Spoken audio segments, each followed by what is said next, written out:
अपने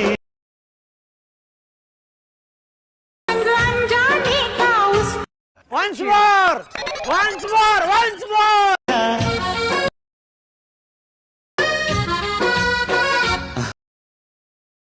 हम लेके चले हैं अपने।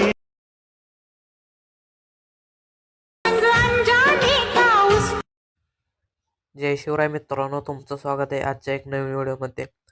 आजचा व्हिडिओ आपण हा आयलाइट मोशनमध्ये क्रिएट करणार आहोत। तर आयलाइट मोशनमध्ये सगळ्यात अगोदर बीटमार्क शेक इफेक्ट इनपुट करून घ्यायचे। आपल्या चॅनलवर नवीन आला असेल तर चॅनलला सबस्क्राईब नक्की करा। व्हिडिओ आवडल्यास लाईक शेअर सबस्क्राईब नक्की करा। चला तर आपण आपल्या आजच्या व्हिडिओला सुरुवात करूया। सगळ्यात अगोदर बीटमार्क प्रोजेक्ट ओपन केल्यानंतर इथं सर्व बीट आणि सॉन्ग लावून दिलेलं आहे। तर प्लस आयकॉनवर क्लिक करून मीडियामध्ये जाऊन इथून एक फोटो सिलेक्ट करायचा। नंतर सेटिंगवर करून 9.16 सिलेक्ट करायचं। नंतर फोटोवर क्लिक करून 3 डॉटवर क्लिक करून फिल कॉम्पोनेशन एरिया। नंतर ह्या फोटोची लेंथ लास्टपर्यंत ओढून ह्या फोटोला अशा प्रकारे खाली ओढून घ्यायचे। नंतर 5.20च्या बीटला येऊन हा फोटो इथून कट करून घ्यायचा आणि ह्या फोटोला अशा प्रकारे खाली ओढून घ्यायचे। नंतर बॅक घेतल्यानंतर नंतर शेक इफेक्ट प्रोजेक्ट ओपन करून घ्यायचा। नंतर इथं सुरुवातीला PNG इमोजी दिलेला आहे, तर इथून कॉपी लेअर करून घ्यायचे। नंतर बॅक घेतल्यानंतर बीटमार्क प्रोजेक्ट ओपन करून घ्यायचा। नंतर प्लस आयकॉनवर क्लिक करून डब्यावर क्लिक करून पेस्ट लेअर करून घ्यायचं। नंतर PNG वर क्लिक करून इथून अशा प्रकारे इथून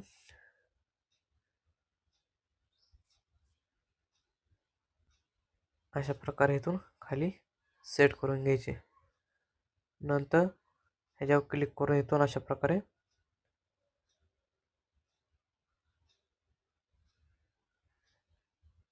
हे थोडंफार इथून ब्लू कलर घेऊन घ्यायचा। नंतर हे थोडंफार वाढवून घ्यायचं।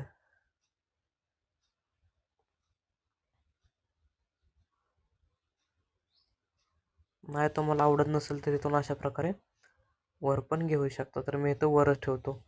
नंतर हे जे लेंथ लास्टपर्यंत ओढून घेतल्यानंतर ह्याला पण अशा प्रकारे खाली ओढून घ्यायचं। नंतर सुरुवातीला येऊन बॅक घेतल्यानंतर शेक इफेक्टमध्ये जाऊन इथून आपला पहिला इफेक्ट अशा प्रकारे कॉपी करून घ्यायचा। नंतर बीटमार्क प्रोजेक्ट ओपन केल्यानंतर आपल्या पहिल्या फोटोला हा इफेक्ट पेस्ट करून द्यायचा। तर तुम्ही पाहू शकता आपला व्हिडिओ बनलेला आहे। तर आता दुसरा फोटोला पण इफेक्ट लावून घ्यायचा। बॅक घेतल्यानंतर शेक इफेक्टमध्ये जाऊन पुन्हा पण तसंच करून घ्यायचं। कॉपी इफेक्ट करायचे आणि बीटमार्क ओपन केल्यानंतर इथं पेस्ट इफेक्ट करून द्यायचं। तर आपला व्हिडिओ इथं बनून झालेला आहे। तर व्हिडिओ आवडल्यास लाईक शेअर सबस्क्राईब नक्की करा। आपल्या टेलिग्राम चॅनललाही नक्की जॉईन करा। चला तर भेटूया पुढच्या एक नवीन व्हिडिओमध्ये।